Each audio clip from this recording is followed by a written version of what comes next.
So we're continuing our series on questions and answers for a little bit. And in the next couple of episodes, I'm going to respond to a question about evolution in the Bible that spills into broader questions about faith and science. I hope you find it helpful. Stay tuned.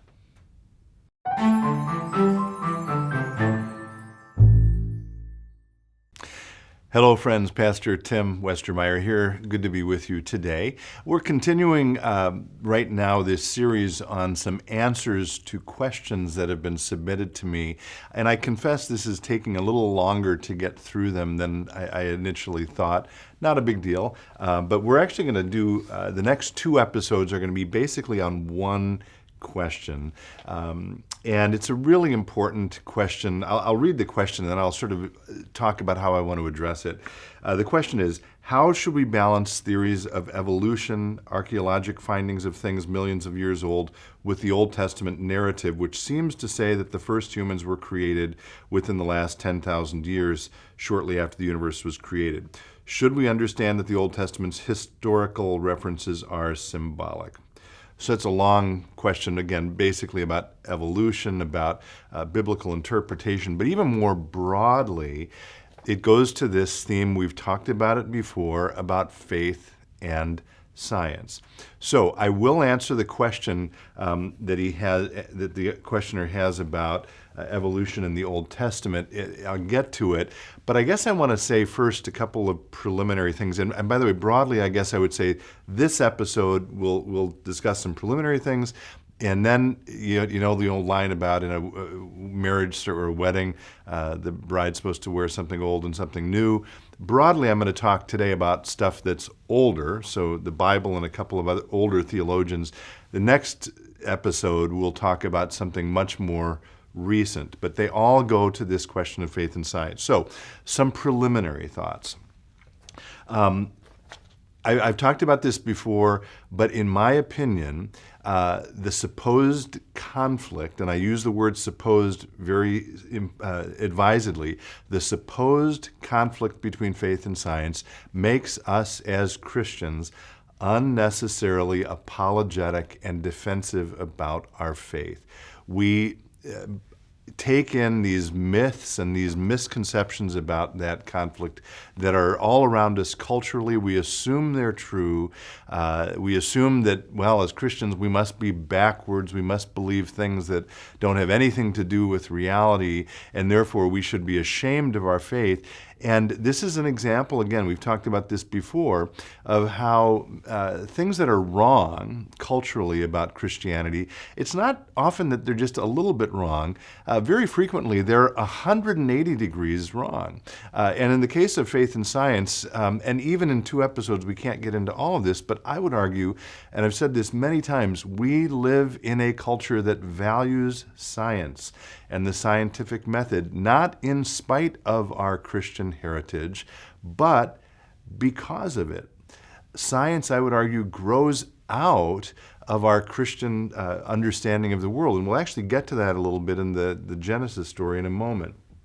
A couple of just points to reinforce how critical this is. There's a recent book for youth around youth ministry, and the opening line says, "Many things threaten the faith of youth today, but none more than science."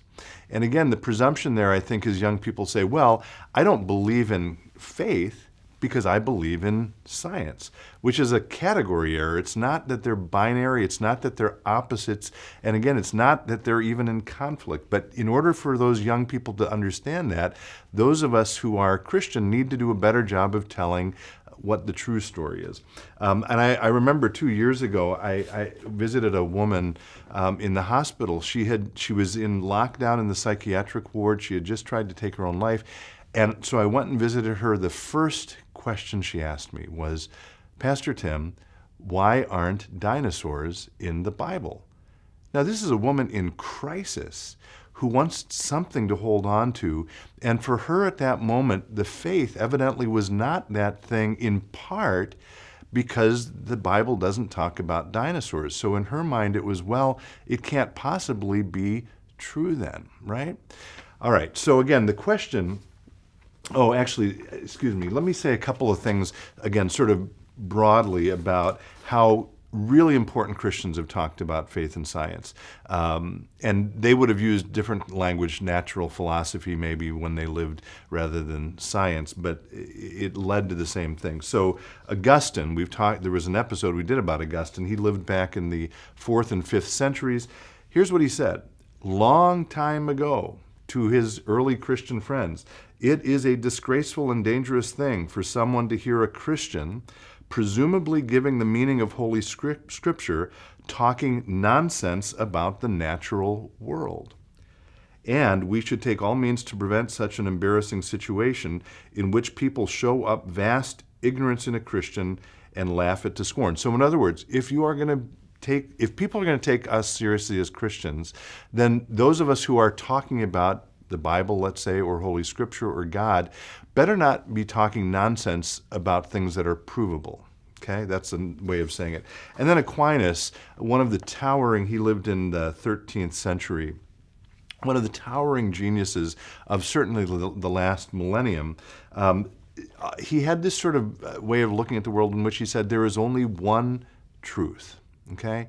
I think that's right on. And what he said is, because the faith is the one truth, nothing discovered in nature, what we would call science, can ultimately contradict the faith. And the corollary, because the faith is the one truth, nothing deduced from the faith can ultimately contradict the facts. Okay? So if they seem to be in opposition, it simply means we don't understand either the faith well enough, or that we have a limited understanding of the facts of nature. Those are, again, two of the most important Christian thinkers ever, reminding us that there is no conflict theoretically between faith and science. Now, the gentleman's question about evolution and archaeological findings, and I will we talked about this a long time ago, but I'll turn to the first 2 chapters of Genesis to make this point. And I'll begin by asking the question, and you're welcome to pause this and write down the answers if you'd like. In the creation account, what's the order of these 3 things that are created? Man, woman, and animals. Okay? You write down your answer if you want, or if you don't want to bother, you can just listen to me continue to talk. Okay. If you pause, now we're back.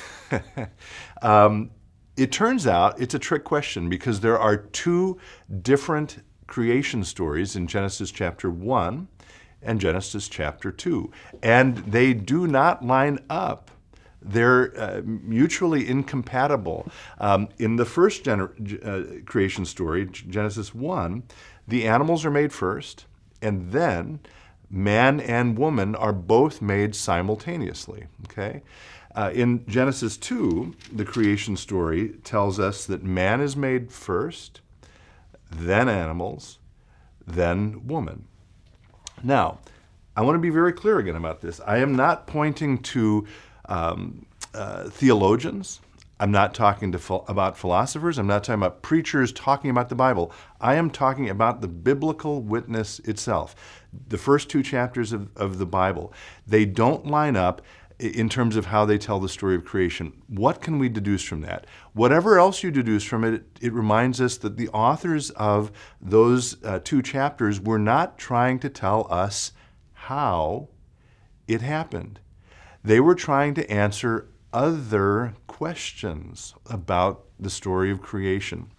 Among the kind of questions they wanted to answer, this is not exhaustive, as always, but partially they were saying, hey, the world had a beginning. We'll come back to this in the next episode, by the way.